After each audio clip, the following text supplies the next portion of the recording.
भारती जी, इनसे जानते हैं ये जो समाज के साथ कैसे रहते हैं और समाज में क्या इनका छवि है वो भी जानते हैं। सर अपना परिचय दीजिए। सर मेरा नाम हुआ Pappu Bharti, founder and CEO Bharatiya diagnostics. और अभी सोशल मीडिया को प्रोजेक्ट को लेकर के मैं उसमें एक्टिव हूँ। बेसिकली मैं मेडिकल से बिलोंग करता हूँ, तो मेडिकल में हमारी मेन सर्विस होती है और उसके अलावा भी कुछ सेक्टर है जिसमें थोड़ा सा मैं एक्टिव रहने का प्रयास करता हूँ। अच्छा, मेडिकल के आप चर्चा उठाए तो मेडिकल में धांधली ज्यादा हो रहा है। जो अपने बगल में ही हॉस्पिटल देख रहे हैं वहाँ पे भी बार बार आवाज उठता रहता है धांधली के लेकर के, मरीज को सही तरह से इलाज नहीं होता है। इसमें क्या कहना चाहेंगे? सर मैं आपको बताना चाहूँगा, धांधली सिर्फ एक ही जगह नहीं होती है। डिपेंड सिर्फ ये कर रहा है ना, जो हेल्थ बहुत बड़ी प्रोजेक्ट है, इसीलिए आपको सिर्फ ये दिखेगा जो हेल्थ में दलाली हो रही है, हेल्थ में करप्शन है। आप किसी फील्ड में चले जाओ, मुझे एक ऑफिस का डिपार्टमेंट का नाम बता दो जहाँ मैं जाऊँ और जहाँ करप्शन नहीं है। हाँ, तब है जो ये प्रयास किया जा सकता है एज ए एजुकेटेड या एक समाज के लोग होने के नाते, जो हर तरह की सर्विस हर किसी को मिले। क्योंकि आम पब्लिक को सर्विस में इशू आती है, बड़े लोगों को जीवन में कहीं दिक्कत नहीं होता है। अगर आप यहाँ से चले जाओ, सपोज दैट आप पीएमसीएच चले जाओ, पीएमसीएच में आप जाओगे, आपके लोकल का जो लोकल विधायक जो होगा, अगर विधायक को आप जानते हो तो विधायक का अगर आपको डिफरेंस मिलेगा तो आपको लाइन में लगने की जरूरत नहीं है, आपको इमरजेंसी बेड मिल जाएगी। लेकिन अगर आप आम पब्लिक हो, आप रिक्शा ऑटो टेम्पो चलाने वाले लोग हो, अगर आप जाओगे तो आपको ये कह करके वहां से वापस कर दिया जाता है कि हमारे पास इमरजेंसी में बेड खाली नहीं है, तो मैं आपको कहाँ से बेड दूं। गवर्नमेंट की प्रयास है, जो गवर्नमेंट की जो योजनाएं चल रही है उसका 100% बेनिफिट आम पब्लिक को मिलना चाहिए। लेकिन हो क्या रहा है, अगर आप थोड़ा सा एक्टिव लोग हो तो आपको कुछ परसेंट की बेनिफिट मिल जा रही है, नहीं तो अगर आप लोकल पर्सन हो, आम आदमी हो, तो आपको उस तरह की सर्विस नहीं मिल रही है। जबकि हमारे देश के निर्माण में हर एक व्यक्ति का सेम अहमियत है, हर किसी को टैक्स सेम कोई पेड करता है। गवर्नमेंट की रेवेन्यू सारे लोग मिल करके जनरेट कर रहा है, लेकिन उसको सर्विस नहीं मिल रही है। उसके लिए क्या है, जो आप सोशल मीडिया पे आजकल आप एक प्लेटफॉर्म बनाए हो, प्लेटफॉर्म का पर्पस रहा होगा जो लोगों को जगा दे, लोगों को उसको अधिकार मिल जाए। तो हर किसी को अपने अधिकार मिलना चाहिए। और उसी बातों को हमारे यहाँ जब राजीव गांधी जिस समय प्रधानमंत्री हुए थे तो वो बोल दिए थे, जो अगर केंद्र से 1 रुपया का योजना आता है तो 80 पैसे की लूट हो जा रही है, 80 पैसा नहीं पहुंच पाता है पब्लिक तक। अभी क्या चल रही है, मोदी जी हमारे अभी क्या है, देश का पॉपुलर लीडर है, पूरे वर्ल्ड में उनकी एक अच्छी नेम फेम रही है। तो मोदी जी का भी कहना है, जो अगर मैं 100 रुपया केंद्र से भेजता हूं तो यहाँ आज के डेट में 10 पैसा पहुंच रही है, 90 पैसे की लूट हो जा रही है। तो 90 पैसे की लूट जो हो जा रही है उसको एक आदमी का दिन नहीं है वो खत्म कर देगा। उसमें हर किसी को प्रयास करना पड़ेगा उस दिशा में। नागरिक के साथ साथ अफसर सबको भी ध्यान देना चाहिए इस बात पे। सर नीतीश कुमार की सरकार में, नीतीश कुमार का बिहार में आज देख रहा हूँ, आप भी देख रहे होंगे।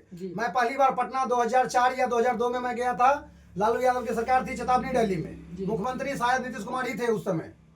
तो मैं गया था 2002 में या 4 में पटना पहली बार। एक रैली हुआ था, उस रैली का नाम था चेतावनी रैली। तो उस समय का पटना में देखा था, उस समय की पटना का मतलब होता था गांधी मैदान। और अभी का पटना आप चले जाओ, आपकी पटना हाजीपुर से शुरू हो जाती है और उधर आप लास्ट जहां तक जाओगे उस सगुना मोड़ वगैरह सभी इंड में, वहां तक आपको पटना दिखेगा।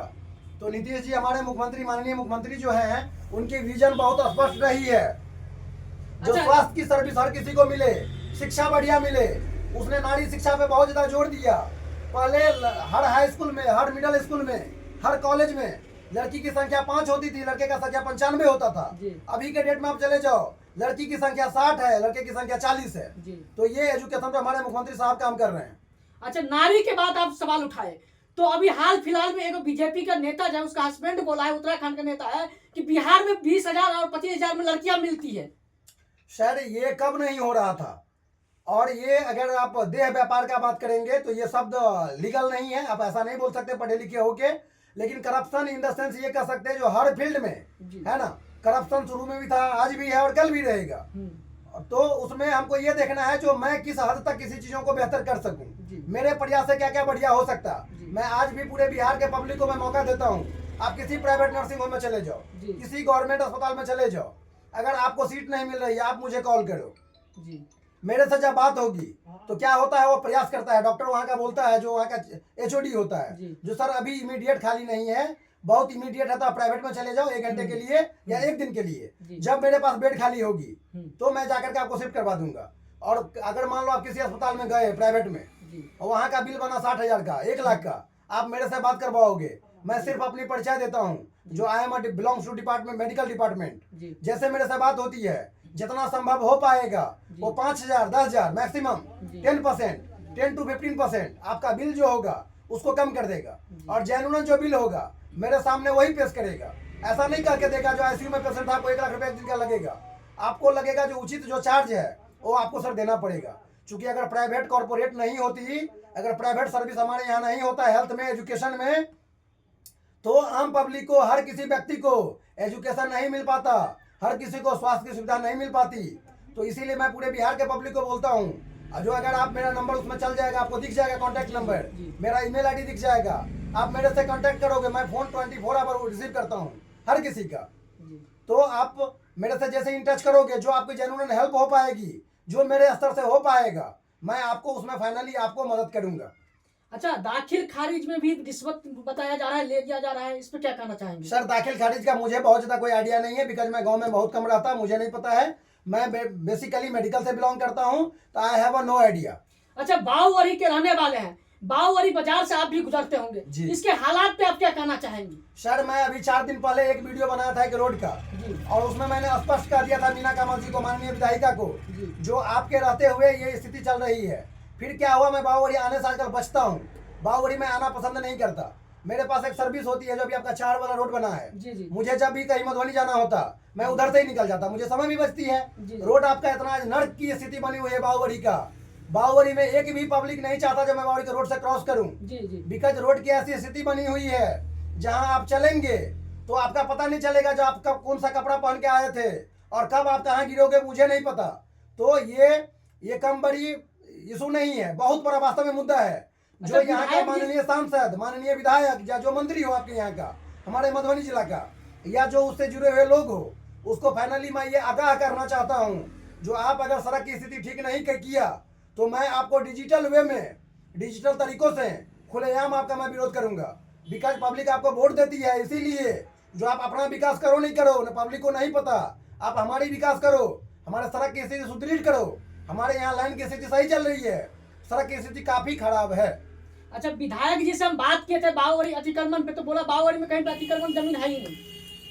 और मुझे भी सुनने को मिला था जो जेसीबी चली थी, बट पोखर साइड में थोड़ा सा दुर्गा मंदिर पे चला था, जहाँ सब निजी संपत्ति है, और सरकारी बाध्यता कहीं नहीं है। और बावरी का अभी पता नहीं वो 2 लाइन या 4 लाइन क्या अप्रूव्ड हुई है, तो ये बना या नहीं बना, या टेंडर पास हुई कि नहीं हुई, मुझे उसका आइडिया नहीं है।